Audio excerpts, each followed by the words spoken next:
दोनों आंखें बंद, दोनों हाथ जोड़ लें। नील गगन में अदर हो, शोभित निज में लीन। नील कमल आसीन हो, नीलम से अति नील। सील झील में तैरते, नैमि जिनेस सलील। सील डोर मुझे बांध दो, डोर करो मत ढील। तीर्थंकर लेनी के मूल नायक 1008 श्री नेमिनाथ भगवान की, परम उपकारी संत शिरोमणि आचार्य गुरुवर विद्यासागर जी महामुनि राज की, पूज्य मुनि श्री 108 दुर्लभ सागर जी महाराज की,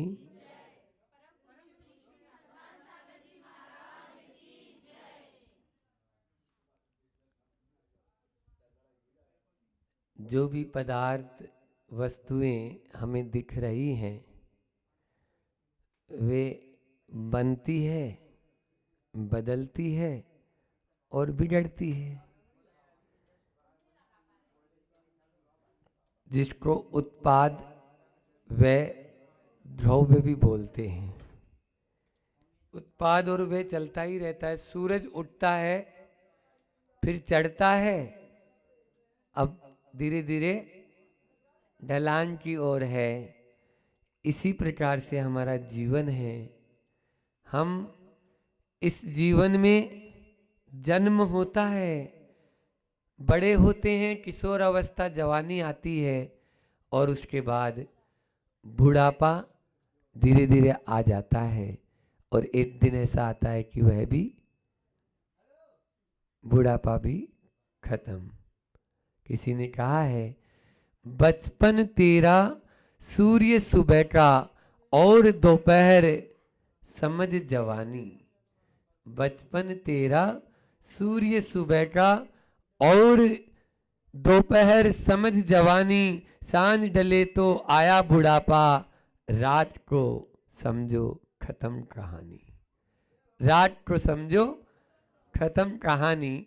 बस जैसे यह दिन, इसको ठीक कर दे भैया थोड़ा सा। जैसे यह दिन का कार्य चल रहा है, वही हमारे भीतर का, वही हमारे भीतर में गुजरता है। और जो इसको समझ जाता है वो तर जाता है, अन्यथा अन्यथा जीवन यूं ही गुजर जाता है, यूं ही गुजर जाता है। बुढ़ापे के, जब बुढ़ापा आता है तो दो प्रकार की अवस्थाएं होती है। एक तो घुट घुट कर जीना है न, और लाठी के सहारे अपने जीवन को बिताना कि अब जो है कुछ भी नहीं है, बस मेरा कोई नहीं सहारा, बस ऐसी भावना के साथ में। और दूसरा एक वो होता है जो अपने जीवन को, जैसे आप लोग, संयम लेके आनंद के साथ में, क्योंकि जीना वही जानता है जो मरना जानता है। मृत्यु को महोत्सव बनाने वाला ही जीना जानता है। हमारे यहाँ पर जीवन का महोत्सव नहीं, मृत्यु को महोत्सव कहा है। और मृत्यु को महोत्सव वही बना सकता है जो जीवन का सही अर्थ जान पाता है। एक व्यक्ति, दो प्रकार की अवस्थाएं हैं। देखो, पुरानी कोई चीज हो जाती है, एक तो बहुत संभाल के उसको रखना, ये म्यूजियम में जैसे होता है ना, हाँ, एंटी पीस है ये। और एक कबाड़ खाने में रखना। बोलो, दोनों प्रकार की मानसिकता है। आप अपने जीवन को म्यूजियम जैसा बनाना चाहते हो, या आप अपने जीवन को कूड़े कबाड़ खाने जैसा बनाना चाहते हो? कि कोई जीवन जो है, अब बुढ़ापा लाचार अवस्था हो चुकी है, अब हमारे पास में और कोई उपाय नहीं है, ऐसा हमारे यहाँ नहीं बताया। धीरे धीरे धीरे धीरे एक अवस्था, आप देखिए भारतीय संस्कृति में तो केवल मात्र जैन धर्म में ही नहीं, सनातन धर्म में भी और सभी धर्मों में 4 प्रकार के आश्रम की व्यवस्था बताई। सबसे पहले ब्रह्मचर्य आश्रम, फिर गृहस्थ आश्रम, फिर वानप्रस्थ आश्रम और फिर संन्यास आश्रम। एक एक एक एक अवस्था बताई गई है। इनकी भी टाइमिंग पीरियड, पहले 100 साल की उम्र होती थी तो 25-25 साल के थे, आजकल कम होने लगी, तो विज्ञान कहती है 14-14 साल के सर्कल होते हैं, 14 साल के सर्कल, साइंस भी मानती है। भारत में अभी ये घटकर 12 साल हो गया। हाँ, 12 साल का सर्कल, 12 साल में आदमी में वो मतलब यानी विकृतियां आना शुरू हो जाती है जो विकृतियां कभी 14 साल में आती थी पूरा, क्योंकि आज टेलीविज़न, मोबाइल, इंटरनेट आदि के माध्यम से उसमें परिपक्वता पहले आने लगी।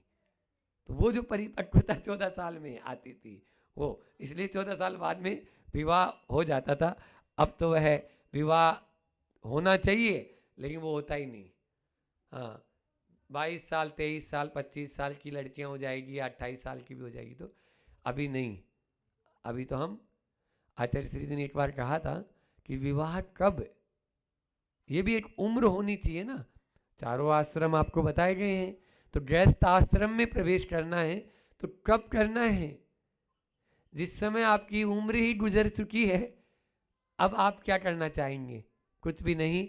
एक और रुग्ण संतति को आप भारत के भरोसे भारत माता के ऊपर छोड़ के और चले जाएंगे, वह भी आपके बस में नहीं रह पाता है। इसलिए हमें हमेशा अपने इस जीवन को आगे बढ़ाने का भाव रखना चाहिए और जिस उद्देश्य को लेकर हमारा जन्म हुआ उस उद्देश्य को कभी नहीं भूलना चाहिए। लेकिन क्या करें, आज हर आदमी अप टू डेट तो बनना चाहता है, अप टू डेट बनना चाहता है। आप देखिए, आंखों से दिखना कम हो गया तो चश्मा लगा लेगा, शैम्पू क्रीम पाउडर लगा लगा के गाल की झुर्रियां भी कमजोर नहीं हो जाए, अंदर नहीं धस जाए। 80-85 साल के लोग भी, दादाजी भी जींस टी शर्ट पहन के आते हैं।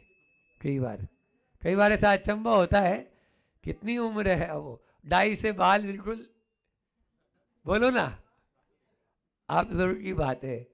हाँ, जो व्रतों को अंगीकार कर लिए वो तो बच जाते हैं, बाकी कुछ भी नहीं।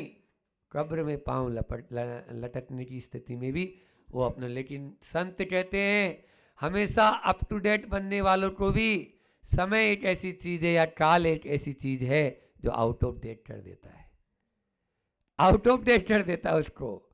काल बलि के आगे अच्छे बाहुबली की नहीं चली, तो फिर आपकी और हमारी, भीष्म पितामह जैसे, देखो ना, रावण जैसे, श्री कृष्ण जैसे धुरंधर थे, अपन लोग कहाँ चल पाएंगे। इसलिए हमें उस काल को जीतना है तो एक ही है, और वो है संयम के मार्ग पर या नियम के मार्ग पर या व्रतों के मार्ग पर धीरे धीरे आगे बढ़ते जाएं। आगे बढ़ते जाएंगे तभी तो हम आगे निकलते चले जाएंगे। जब बुढ़ापा आता है तो उस समय उसमें 4 बातें देखो, बुढ़ापे के पहले अपन 4 बातें देख लें कि विकार, विचार, विवेक और विराग। विराग अवस्था तक जाने के लिए आपको पहले विकार से ऊपर उठना पड़ेगा, अपनी सोच को सही करके, विचार करके, और विवेक से आपको काम लेना होगा। तो इस प्रकार से ये 4 शब्द हैं। पहले विकार, आज विकार की अवस्था में ही, मतलब जैसे जैसे हमारी उम्र बढ़ती जाती है हमारी तृष्णा भी बढ़ती चली जाती है। हमारा ज़्यादा बोलना और हर बात में टोटा टोटी करना ये भी बढ़ता है। पहले इतना नहीं, लेकिन बाद में बढ़ता चले, बकवाद बोलते हैं इसको। हाँ, इधर क्या बोलते हैं मराठी में तो हम नहीं जानते, उधर में बुंदेलखंड में तो लबरापन या बकवाद बोलते हैं। बात बात में टोटा टोटी कर देना। अब उम्र हो गई है, फिर चिंता, अब वो रिस्क फैक्टर नहीं उठा सकता है। जैसे जैसे उम्र बढ़ती जाएगी, जो अभी जवानी में आप लोग निर्णय ले लेंगी, उसके बाद में बोलो कुछ भी नहीं कर ही नहीं पाता है आदमी, और अधीरता भी हो जाती है। उस समय फिर अधीरता हो जाती है, मरणासन्न होने की स्थिति में धैर्य नहीं रह पाता। उस समय अधीर व्यक्ति, हर चाहे बीमारी की दृष्टि से देख लो, चाहे आगे बढ़ने की दृष्टि से देख लो, वह खुद ही बस में नहीं रह पाता है, लेकिन फिर भी दुनिया को बस में करना चाहता है। बूढ़ा आदमी खुद ही अपने बस में नहीं रह पाता है, लेकिन फिर भी दुनिया को बस में करना चाहता है। ये स्थिति है। अभी अभी आपने पूजा की तो पूजा में क्या पढ़ा आप लोगों ने कि भोगों को इतना भोगा कि खुद को ही भोग बना डाला। तृष्णा की खाई खूब भरी पर रिक्त रही वह रिक्त रही। हम आज तक उस खाई को नहीं भर पाए, लेकिन क्या करें। आदमी एक बार एक बुजुर्ग जबलपुर के, और वो प्रमाण सागर जी महाराज के पास में शिखर जी में आए तो बोले रात्रि भोजन का त्याग कर दो। अब 80 साल की उम्र, 9 बजे बाद जब तक 2 मिस्सी पराठे न खा लें तब तक उनको रात में नींद ही नहीं आती, नींद ही नहीं आती। हालांकि ये भी एक अच्छा लक्षण है कि जब उनका अंत समय आया तो वो पूज्य महाराज श्री जी के चरणों, महाराज जी को बहुत मानते थे, उस समय नहीं छोड़ पाए, बाद में उन्होंने सब छोड़ा और धीरे धीरे धीरे धीरे छोड़ छोड़ के पूरा सल्लेटना, उत्कृष्ट सल्लेटना महाराज जी के चरणों में उन्होंने की।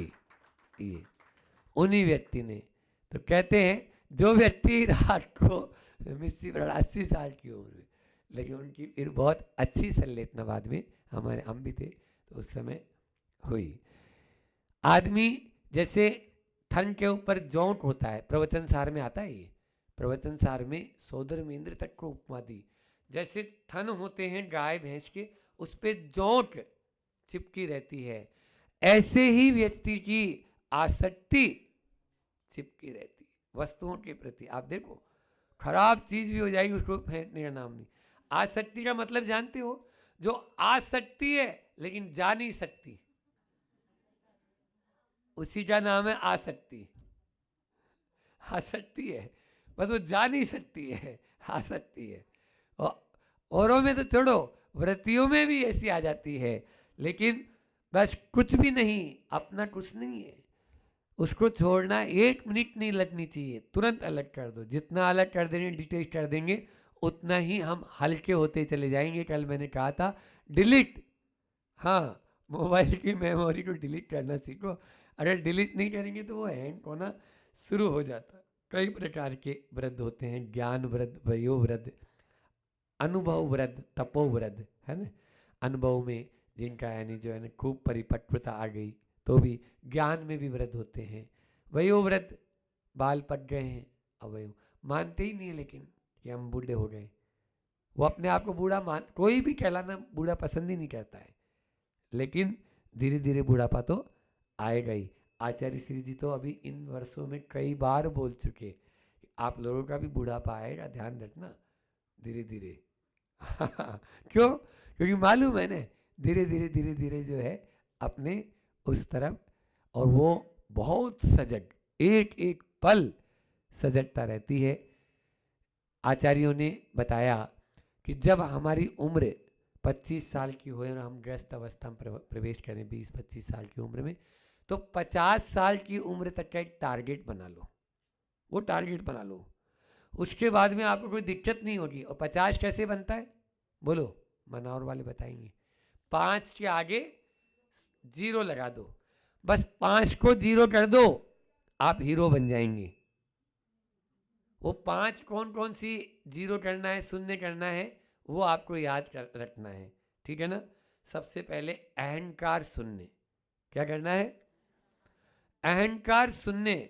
दूसरा है अंधकार शून्य, अहंकार शून्य, अंधकार शून्य।